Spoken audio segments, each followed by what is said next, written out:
Salam sejahtera bagi kita semua. Perkenalkan, nama saya Viola Arineta dan saya berprofesi sebagai akuntan publik. Di Indonesia, profesi akuntan publik masih sangat dibutuhkan untuk mengantisipasi perkembangan sektor bisnis. Menurut data dari Ikatan Akuntan Publik Indonesia, pertanggal 1 Januari 2019, terdapat 4.000 orang yang telah memiliki sertifikasi sebagai akuntan publik atau yang lebih dikenal dengan CPA, Certified Public Accountant. Angka tersebut masih tergolong rendah bila dibandingkan dengan negara Thailand yang memiliki 12.000 orang yang bergelar CPA. Dari 4.000 orang yang bergelar CPA, hanya 1.416 orang yang telah memiliki izin praktik sebagai akuntan publik. Jasa yang diberikan oleh seorang akuntan publik dalam sebuah kantor akuntan publik atau KAP diantaranya audit laporan keuangan, audit khusus, jasa konsultasi, jasa perpajakan, dan jasa-jasa yang lainnya. Opini yang diberikan oleh akuntan publik ketika memeriksa laporan keuangan perusahaan sangatlah penting untuk memberikan penilaian yang dapat berguna bagi investor, masyarakat, maupun perusahaan itu sendiri. Dalam menjalankan tugas, kami, akuntan publik, sangat berpegang teguh pada kode etik. Yang pertama, integritas, di mana kami, para akuntan publik, harus bersikap tegas dan jujur dalam hubungan profesionalisme dan bisnis. Yang kedua adalah sikap objektivitas, di mana kami, akuntan publik, harus meminimalisir benturan kepentingan yang dapat mempengaruhi pertimbangan profesionalisme.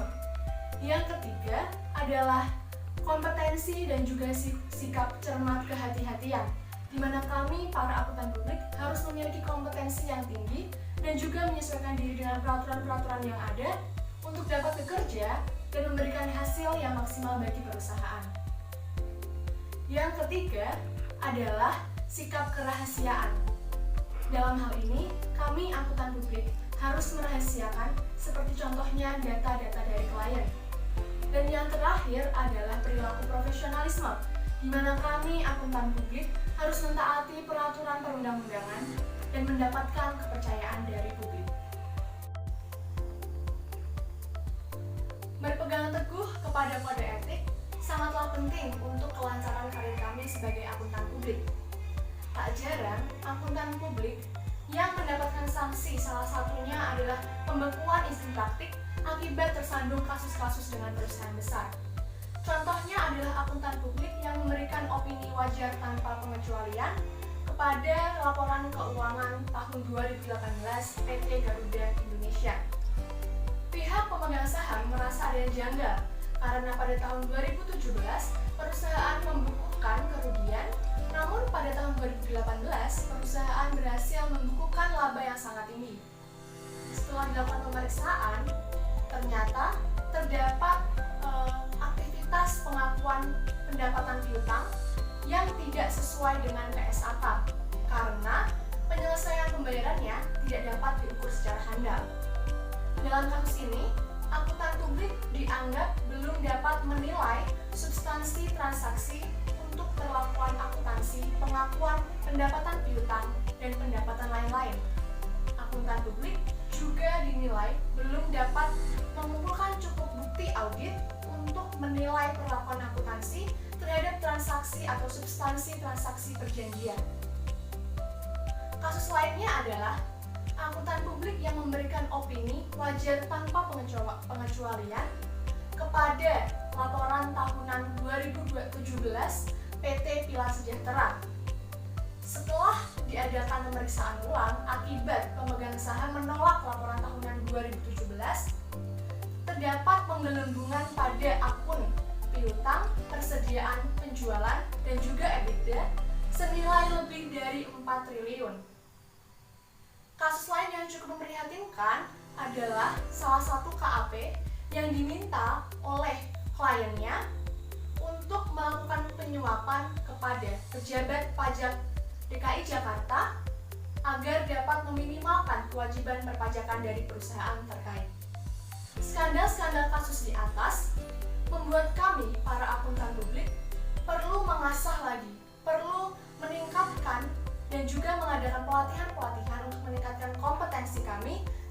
harus terus berpegang teguh pada yang namanya integritas, kompetensi, dan juga objektivitas untuk dapat bekerja lebih baik lagi dan bisa mendapatkan kepercayaan masyarakat.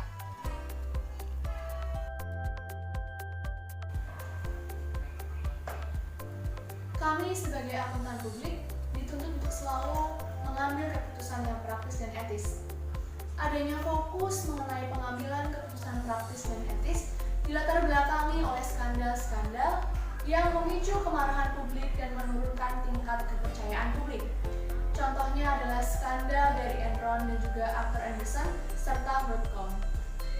Skandal-skandal tersebut menuntut atau membuat masyarakat meminta kami pihak-pihak terkait untuk dapat mengambil keputusan yang lebih baik dan menguntungkan kelangsungan hidup. Kerangka kerja pengambilan keputusan etis dirancang mampu memberikan pertimbangan etis, misalnya pengetahuan dalam identifikasi dan juga analisis isu-isu penting dengan bantuan pertanyaan-pertanyaan dan tantangan yang harus diungkap. Selain itu, pendekatan juga diperlukan, terutama dalam menerapkan faktor keputusan yang relevan ke dalam tindakan yang praktis. Pendekatan-pendekatan tersebut diantaranya adalah pendekatan utilitarianisme, pendekatan deontologi, dan juga etika kebajikan. Pendekatan utilitarianisme berfokus pada hasil akhir yang memaksimalkan kebaikan dan meminimalkan konsekuensi negatif. Pendekatan deontologi lebih berfokus pada motivasi dari pengambilan keputusan. Dan yang terakhir adalah pendekatan etika kebajikan yang berfokus pada memotivasi karakter moral dari pengambil keputusan.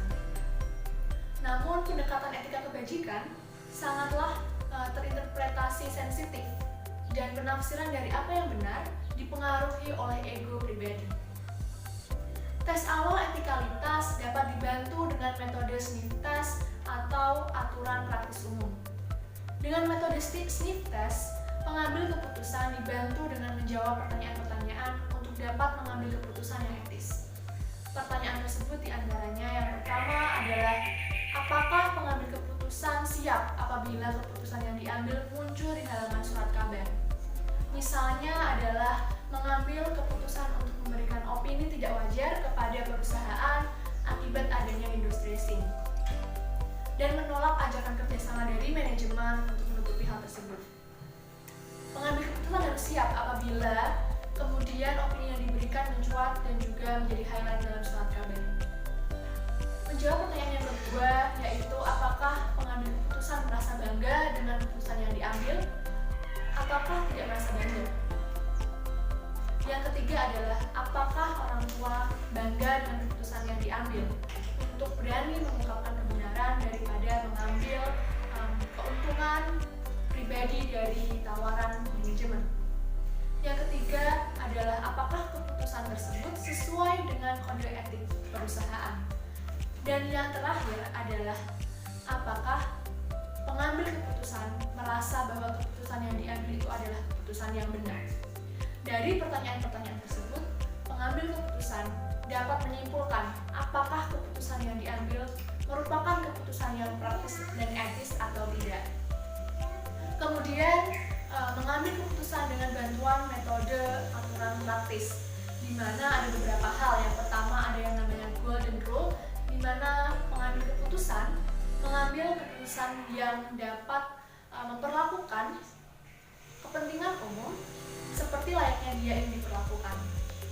Kemudian yang kedua ada yang namanya pengaturan, pengungkapan peraturan, di mana apabila pribadi sudah merasa yakin, maka segeralah mengambil keputusan tersebut. Dan yang ketiga adalah etika intuisi, di mana mengambil keputusan sesuai dengan hati nurani. Pengambilan keputusan etis dapat dinilai dari dampaknya kepada pemangku kepentingan perusahaan. Kira-kira apakah keputusan yang diambil dapat meningkatkan laba dan meminimalkan konsekuensi negatif? Selain itu, melihat dampak pengambilan keputusan bisa dari selain laba. Misalnya ketika perusahaan memilih untuk tidak mengelola limbahnya dan kemudian ternyata mencemari lingkungan, maka pihak perusahaan maupun pihak pemerintah daerah akan mengeluarkan biaya lebih untuk memperbaiki kerusakan dari lingkungan tersebut. Untuk dapat mengambil keputusan yang praktis etis, dapat dibantu dengan pendekatan tradisional yang juga memikirkan dampak bagi pemangku kepentingan. Dengan metode pendekatan tradisional, individu harus menjawab 5 pertanyaan untuk dapat menghasilkan keputusan yang baik, yang etis.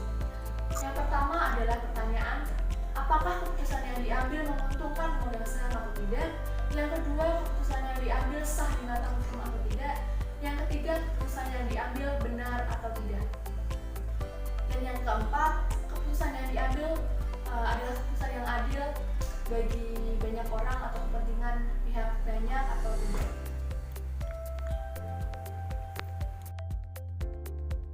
Dalam hal mengambil keputusan etis, terdapat beberapa kekeliruan umum yang biasa terjadi. Yang pertama adalah menyetujui budaya yang tidak etis pada perusahaan. Yang kedua adalah salah menafsirkan kepentingan atau harapan dari masyarakat. Yang ketiga adalah hanya berfokus pada legalitas semata. Yang keempat adalah konflik kepentingan. Dan yang terakhir adalah kegagalan dalam identifikasi dampak bagi pemangku kepentingan. Yang berikutnya adalah langkah-langkah dalam mengambil keputusan yang etis. Yang pertama adalah identifikasi dampak dan fakta bagi para pemangku kepentingan. Yang kedua adalah dengan mengurutkan atau membuat skala prioritas bagi pemangku kepentingan yang terkena dampak paling tinggi hingga pemangku kepentingan yang terkena dampak paling rendah. Yang berikutnya adalah menilai dampak dari tindakan pengambilan keputusan. Dan yang terakhir adalah memastikan bahwa seluruh elemen dan data sudah masuk dan dapat dianalisis dengan baik.